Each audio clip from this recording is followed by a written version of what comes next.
And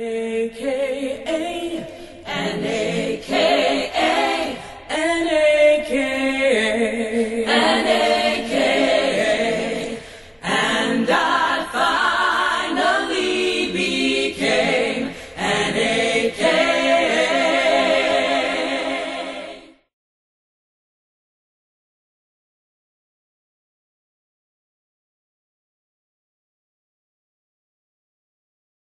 I just got offline and I'm a new member of Alpha Kappa Alpha, and like I said, for many years I reveled in membership in Alpha Kappa Alpha. I enjoyed all of the aspects of Greek life, and hopefully I can tell you about some aspects where I felt uncomfortable after a while and God started to convict me on certain matters.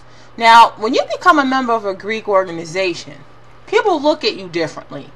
You do get respect, and you do get preferential treatment that you would normally not get if you weren't wearing letters or weren't part of these organizations. Just a couple of explanations before we begin about sorority letters and colors and paraphernalia. To BGLO Greeks, the colors of their specific organizations are associated with their organizations and are just as sacred as the letters are. Greeks wear paraphernalia of their particular organization, showing their association with it. Any piece of clothing, jewelry, or item you can imagine has had some vendor out there who would sell you aka para with the letters on it, the colors, or special saying on it. As you saw in my previous video, I was wearing my aka jacket, which is a hugely popular way for Greeks to show up their association to their organizations. I had scores of these jackets, man. I had one for every day of the week for at least 3 weeks. I could wear these cheaply made jackets in the dead of winter because the letters meant so much to me at that time. I wanted to show them off, and I wasn't the only one. I remember going to step shows and in the dead of January, and it would be 10 degrees, but I would have my little cheaply made jacket on with a million layers because I wanted to show that I belonged to this sorority. The superstitions regarding letters and colors should be mentioned because the idolatry is shown here. It's present here. Now, the sorority that I joined, Alpha Kappa Alpha, its colors are apple green and salmon pink. We weren't even allowed to touch the letters or the colors of the organizations. Now, I tell you today, many Greeks would throw a fit if someone who wasn't a member is wearing their letters. The same goes for skaters, who they believe shouldn't be wearing their letters at all. They're taught to idolize them, and wearing the organization's letters and colors show that you were a part, and no outsider was to have that privilege. Now, for me personally, I can tell you, I love the feeling I got when I wore anything AKA on it, whether it was a lapel pin, my shield pin, which was a favorite, my lettered t-shirts, my windproof umbrella, and of course, my scores of jackets. I had literally hundreds of pieces of aka paraphernalia, including tikis, paddles, mouse pads, slippers. The commercialism is crazy. When you go to any of these conferences, many of us, we planned in advance on spending hundreds of dollars to add to our paraphernalia connection. Now, one of the reasons I loved aka paraphernalia is this, and it fed into my flesh, this whole want that you can instantly become another person. You're no longer Simone 5'6" by yourself alone. You're Simone 5'6", the AKA. And this is what you're taught while you're even online. It's no longer you. It's we. You have to answer your big sisters in the third person. We represent Alpha Kappa Alpha Sorority Incorporated. We had to always speak in the third person. You're taught that you no longer represent you, but you represent something bigger than you. You represent all of the members of Alpha Kappa Alpha, and you represent all that the sorority represents. You know, forget about Jesus Christ, who I'm supposed to be representing, right? People look at you differently, and you do get respect and some preferential treatment that you wouldn't normally get without your letters on. Now, I remember going to colleges with paraphernalia on, whether it be my jacket or whatever, on a campus where the chapter wasn't there, where if an AKA chapter wasn't chartered there or had been inactive for whatever reason, and had been off the yard, interested women would literally swarm you with attention, trying to talk to you about the interest in the organization. You know, and I remember being on the other side. I remember being an interest. I also remember during that time, as I was a member, feeling that sense of superiority and power over these interests. Now, the mindset of the average Greek is, I have what you want, and I'm going to make you go through hell and high water to get it. Greeks actually demand that interested members show them deference and humility. You couldn't be an interest in a Greek organization and not effectively kiss the tails of every member of that chapter on that campus. You had to be humble. You had to humble yourself around them. Oh, and you had better not have done something stupid, like be the object of jealousy of a soror, or like or date a guy that a soror already liked. You can consider yourself blackballed, or at least you'd be treated very harshly if you pursued membership. As a prospective interest in any of these organizations, the soror becomes an idol to interested women.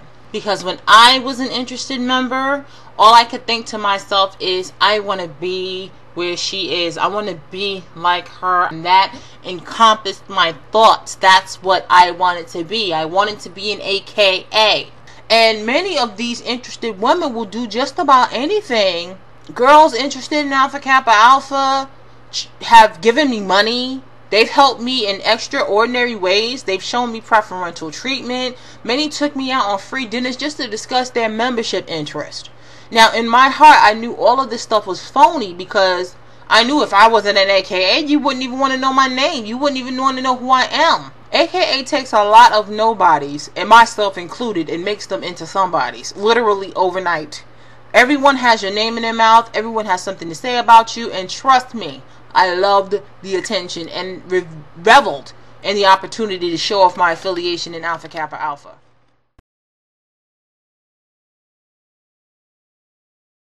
Now, as I was a young undergrad, I started to experience some of the pitfalls of being a sorority member. One of the things is that you have just pledged all of these things to Alpha Kappa Alpha, but you realize that you have just inherited just drama. You've inherited drama.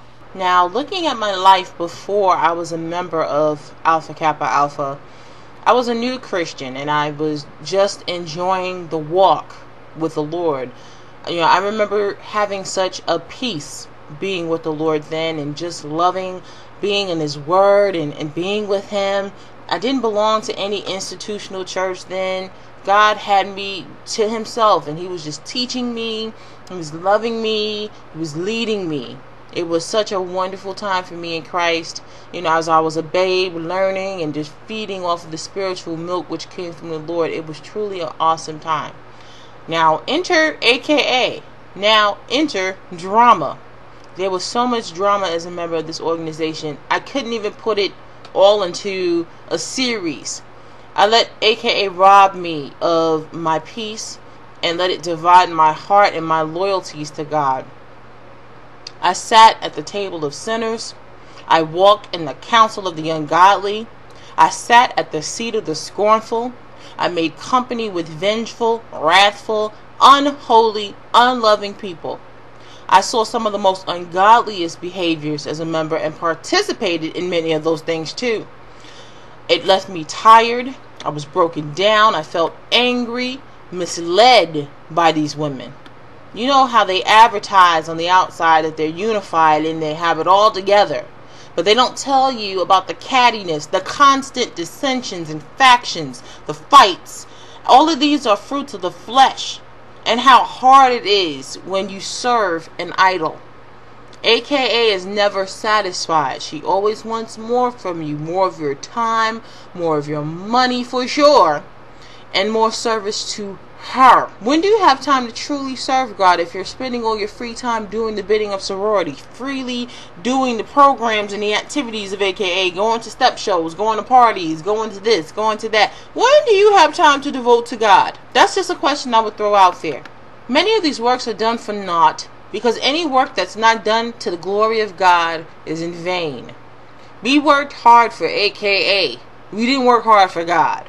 As I can tell you about my experience, I was an undergraduate member. The people who I came into the sorority with graduated, so I was the only member of the chapter, so it was on me to pretty much produce the programs and be responsible for the chapter. I was the chapter president because there was no other chapter person there, so I was the chapter president. At this time, I was in school. For those of you who may not know, I'm a mathematics major. I graduated in 2005 from school. And during the time, it was my intent to actually double major. I wanted to be a computer science major, and math and computer science are very closely related. So I wanted to do both. I was struggling. My grades were not as good as I know they could be. I remember my GPA was certainly over 3.0. At a time. I wasn't a 4.0 student, but I was certainly getting good grades. I was struggling because I was dividing my time. I was doing all these programs and these activities with Alpha Kappa Alpha. Not to mention I was involved in church activities as well. I'll talk about that in other videos, because it was the same taskmaster as far as I'm concerned, because it was always about doing work, service, programs, this, that, and the third. And honestly, I could tell a little difference from the church I attended from the demands required of me from AKA. I worked really hard, and for me being one member, it was certainly very, very known that I was on that campus. So I was also involved in student government. I was doing all of these extracurricular activities with AKA. I was involved in the church. Homegirl was tired.